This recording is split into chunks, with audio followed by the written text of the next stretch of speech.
It's pretty much the ultimate paradox of adulthood, right?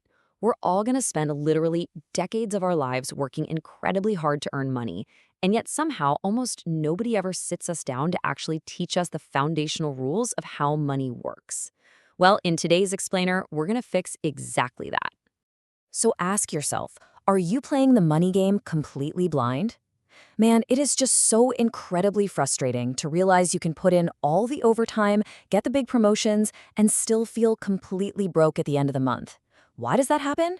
Well, it's simple, because if you don't actually understand the rules of the game you're playing, you are always going to be at a massive disadvantage. The truth is, you could have a really good salary and still be totally broke. The problem isn't always that you aren't making enough money, believe it or not. Often it's that you're quietly losing your purchasing power, meaning, your money is actually buying less than it used to.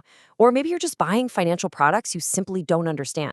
Okay, let's dive into this. Today, we are demystifying 10 crucial financial concepts using a really simple 4-part blueprint. We've got Phase 1, the cash flow foundation. Phase 2, the engine of growth. Phase 3, measuring true wealth.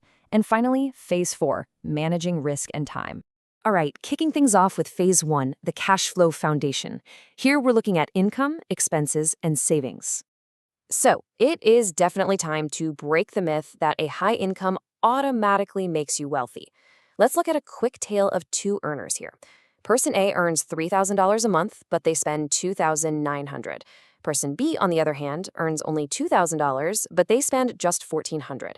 So who's actually building wealth here? It's person B. They win hands down because wealth is determined by what you keep, not just what you earn. And this brilliantly illustrates exactly why keeping your money is so incredibly hard.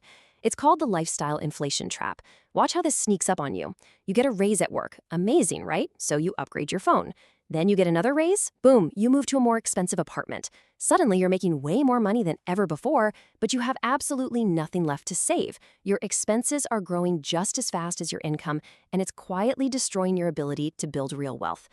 Which leads us right into our next concept, and honestly, this is the ultimate antidote to financial stress: the emergency fund. I want you to think of this as a financial shock absorber. It protects the wealth you're actively trying to build. Look, saving money isn't actually meant to make you rich. Savings give you options. It means that when your car suddenly breaks down, well, it's just a minor inconvenience that you can handle, rather than a total financial disaster that forces you into high-interest debt. Moving right along to Phase 2, the engine of growth. We're going to talk about interest, compounding, and inflation. Now we are getting into the invisible mathematical forces that are acting on your money 24/7. First up is interest. Simply put, interest is basically the price of borrowing money, or it's the reward you get for saving it. It can either work for you, where your investments generate extra returns, or it can work against you, where debt compounds into this massive, overwhelming problem. You absolutely 100% must understand this dynamic before even thinking about taking on credit card debt. Now, what's really interesting here, the sheer magic of this, is compounding. So imagine you invest $10,000 at a 10% average return. In year one, you've got $11,000. Pretty good. But in year two, your next 10% isn't just earned on your original 10 grand. No, it's earned on that new, larger amount of 11,000. That brings you up to 12,100. And it just keeps going. Literally, your money starts making its own money.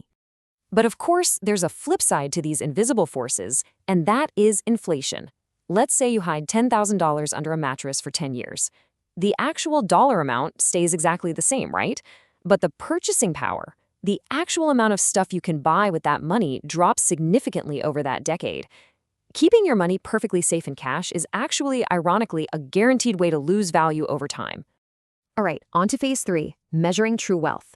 Let's break down assets, liabilities, and net worth. We're going to shift our perspective a bit here. We're moving away from how much stuff can I buy to really evaluating what we actually own and what we owe. So assets are things you own that have real economic value. Think stocks, real estate, or cash. Liabilities, on the other hand, are your obligations, like loans or credit card debt. So the real question you should be asking yourself isn't, hey, can I afford the monthly payment on this luxury car? No, the much better question is this helping or hurting my overall financial position over time? And that leads us straight to the ultimate scorecard, your net worth. It's super simple. Just add up everything you own, let's say that's $35,000 in assets, then you subtract everything you owe, let's say $15,000 in liabilities. That leaves you with a true net worth of $20,000. Remember, your salary is really just a flow of money, but your net worth, that is the true accurate snapshot of your accumulated wealth. Which brings us to our final section, Phase 4, Managing Risk and Time, where we cover diversification and playing the long game. So now that we built this financial foundation, how do we actually protect it over a whole lifetime? Well, think of it like this. If your entire financial future depends on just one single tree, a bad storm can come along and destroy absolutely everything. But if you have an entire forest, losing one tree doesn't wipe you out. That right there is diversification. You never want to put all your money into one single company or one property or one specific crypto token. Spread it out. And hey, always, always be extremely skeptical of anyone promising you huge returns with absolutely zero risk. It's just not how it works. Finally, we have the ultimate equalizer, and that is time.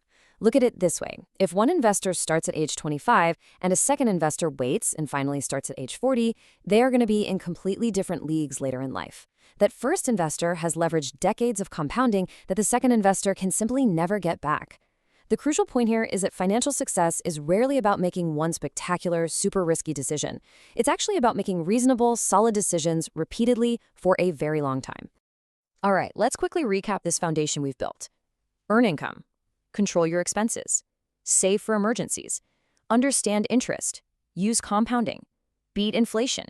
Build those assets. Track your net worth. Manage your risk. And most importantly, give your money time.